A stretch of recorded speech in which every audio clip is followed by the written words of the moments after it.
Ahojte! Ahojte! Vítajte na našom ďalšom vlogu. Dneska tu máme pre vás takú domácu špecialitu a to otestujeme, ako chutí dubajská čokoláda z Lidla. Z Teska. A tiež ju porovnáme, či nie je lepšia náhodou naša slovenská deli pistáciová. My sme už počuli veľmi veľa recenzií, takže chceme sami vyskúšať, sami povedať, ako to v skutočnosti je. Takže poďme si ich predstaviť. Táto tyčinka je kúpená v Tesku, bola v akcii. Tí, čo ma sledujete na TikToku, tak viete, že to video malo cez 100 000 videní. A tie ohlasy neboli bohviaké skvelé, že to je, nechutí to dobre, je to zlé. Treba povedať, že to má 13% pistácií, obsahuje. Je dovezená firmou z Lučenca a je vyrábaná Made in Turecko. A preto sme vybrali menšie balenie, lebo ako sa poznáme, tak nechceme vyhadzovať, alebo aby to skončilo v koši, tak vyskúšame radšej to menšie balenie, mali tam aj väčšie, ale tak na skúšku, na to, že je to prvýkrát, tak stačí aj to menšie. Lidli mali iba takúto čokoládu väčšiu, táto už má viac, má 90 gramov, je tiež Made in Turecko, bola kupovaná v akcii, v letákovej a obsahuje ale však iba 8% pistácií. Mňa hlavne zaujíma, že či bude skutočne taká, ako je na obrázku. Uvidím sám. No a posledný náš favorit je deli pistáciová. 60% má tuším podiel. A má najväčší podiel pistácií v svojom obsahu, 60%, čo je viac ako polovica. To je moje obľúbené z detstva, takže neviem, či nad to niečo vyhrá. Uvidíme, či Dubaj, lomitko Turecko, alebo Prievidza, lomitko detstvo. Tak. Poďme ochutnať najskôr túto malú tyčinku. Ešte si povedzme, že ako vyzerá obal, je veľmi lesklý. Dátum spotreby je do budúceho roka, február 2026. No a Denka už je nedočkáva, tá už odbalila prvú. Je to takáto malá čokoládka, vidíte, že má nápis šéf. A je to vlastne taký malý KitKat, neprelomený, nič moc veľké. V podstate taká jednohúbka. Ako chutí, Deniska? Opíš. Tej pistácie tam naozaj nie je veľa, takže je to dosť také čokoládové. Je to tak trošku tak obyčajne, takže uvidíme. Čakala som väčší podiel možno tej náplne, ale vo vnútri naozaj nie je toho veľa, tak vyskúšaj aj ty, že nie je to zlé, ale také, až také extra asi to tiež nie je. Chutí ako obyčajný čokoládová tyčinka. A arašidy tam cítim. Ja tam presne cítim aj ja. Arašidy, aj vonia. Nejaké pistácie. V podstate mi príde ako bežný keksík alebo bežná čokotyčinka, ktorú sme ako taký KitKat, arašidový KitKat. Vôbec tam necítim tie pistácie. Dobre, skúsme ďalej. Dáme takto. To je Kaufland. Nie, Lidl, pardon. Tá je z Lidla kupovaná. Takže takto skúsme prelomiť.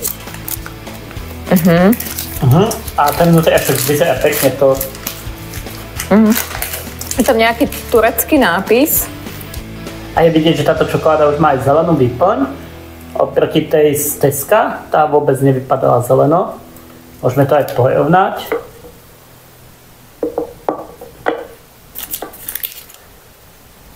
Tá vľavo je z Teska, pravo je Lidl. A môžete si aj tu pozrieť, že ako vyzerá. Je tam zelená výplň. A je to o mnoho viac ako keď si pozriete tieto dve. No poďme ochutnať, lebo už sa roztápa. Táto je o mnoho lepšia. Táto mi veľmi viac chutí. Je taká niečo úplne pod zubami. Máte pocit, že je to viac to také je slabšie. Chuťovo je to o mnoho lepšie. Niečo tam zachrumkalo, ale neviem, čo to bolo. Či to bol nejaký keksik, alebo niečo možno medzi tým ešte. Mne to trošku pripomína študentskú pečať oreškovú alebo milku oreškovú. Není to úplne pistácia. Ale je to naozaj lepšie než táto? Je to o mnoho lepšie. Je to aj pekne farebné zelené vo vnútri. Ale skoro sa to rozplýva na jazyku. Tak mi to pripomína študentskú pečať alebo milku oreškovú. Veľmi dobré. Posledný favorit. Ďalej tu čokolád, takto spolupratujeme. A bude to veľmi sladký večer.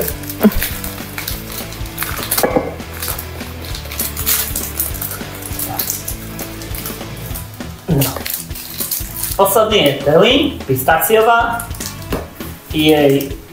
Je do septembra 2025, 30 gramov, takže je taká veľká ako je tá steska. Má mať o polovicu viac pistáciovej výplne, tak som zvedavý, aké to bude. Zlomíme ju, no tak to je úplne iné.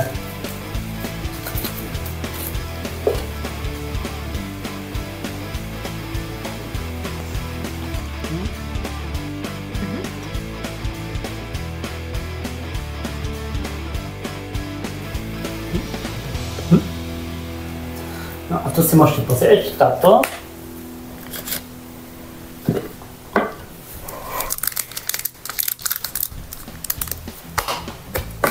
Máme tu čokoládový boj. Toľko čokolády sme už dávno nezjedli. A takto vyzerá tá svidla. A skôr bližšie. Takto vyzerá deli. Táto je vizuálne o mnoho peknejšia, tá farba je zelenkavejšia, taká svetlejšia. Toto vyzerá už ako keby ste to mali rok niekde vonku. Toto vyzerá priamo ako keby ste si to vyťahli z chladničky, fakt, že veľmi pekne to. Vizuálne je asi najkrajšia deli pistáciová, Daňka si už dala, tak nám to okomentuj. Roztopilo.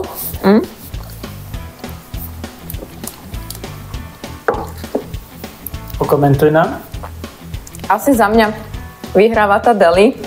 Karamel, pistácia a čokoláda. Takže za mňa úplne najlepšia asi kombinácia. Ako chutí? V čom sa chuť líši? Je tam o mnoho viac tej plnky. Takže je výraznejšia. A je tam kombinácia vlastne toho karamelu a čokolády naozaj za mňa úplne top náš produkt. Ja musím povedať, že sa vám páči, ako sa tá čokoláda rozplýva. Tá plnka je taká mäkšia, živšia alebo čerstvejšie pôsobí. Do toho vidíme svoj karamel, veľmi sa mi to páči, veľmi. No a chuťové je to jednoznačné. Cenovo je toto asi najlacnejšie deli pistáciová. Dubajská čokoláda je fajn, ale taký istý zážitok máte, keď si kúpite oreškovú študentskú pečať. A vyhráva. Chcem povedať, že vyhráva deli. Niekedy sa to nezdá, ale máme aj doma u nás na Slovensku skutočné poklady, ktoré sa môžu porovnávať so svetovou kvalitou. Je to teraz taký trend, takže chceli sme to vyskúšať a porovnať. Dúfam, že sa vám to páčilo, dajte nám vedieť do komentára, a či vám chutí dubajská čokoláda alebo deli pistácie. Prípadne, kde ju môžeme kúpiť, ak je ešte niekde nejaká lepšia, ktorá vám chutila. Na Slovensku. Áno, lebo naozaj bolo ich nedostatok. My keď sme boli vlastne v obchodoch, ešte sme ich ani chceli sme ich kúpiť, ale nemali kde, no a už potom to začal byť taký boom, že už to mali všetky reťazce. Ja si pamätám, keď sme boli v Dubaji pred rokom a pol, tak tam som vôbec ani nezachytil, že existuje nejaká dubajská čokoláda. Ďatle. A väčšinou, áno, ďatle to bola veľká pecka, ale že by sa tam vtedy nejak bláznilo po dubajskej čokoláde, vôbec mi to nejak nepríde. Ani mne nie. Že v podstate viac sme tam pozerali sladkosti ako ďatle, alebo také tie arabské pochutiny. Až poslednú dobu to ostal taký veľký hit dubajskej čokolády a ja si matne snažím spomenúť, či som tam vôbec v obchode videl nejakú dubajskú čokoládu, ale nepamätám si. Možno v takých tých gift shopoch bola, ale myslím, že sme pozerali úplne po iných veciach tam, ako zrovna po čokoláde, takže... To je práve, že čo sa pozeráte hore a obchodok není. No toto bol náš taste test. To je čokoláda pistáciová najlepšia. tešíme sa, až to celé zbaštíme a tešíme sa na ďalšie tipy, ktoré nám tiež môžete vložiť do komentára a keď sa vám video páčilo, dajte like, tešíme sa na každý odber a vidíme sa pri ďalšom videu. Ahoj!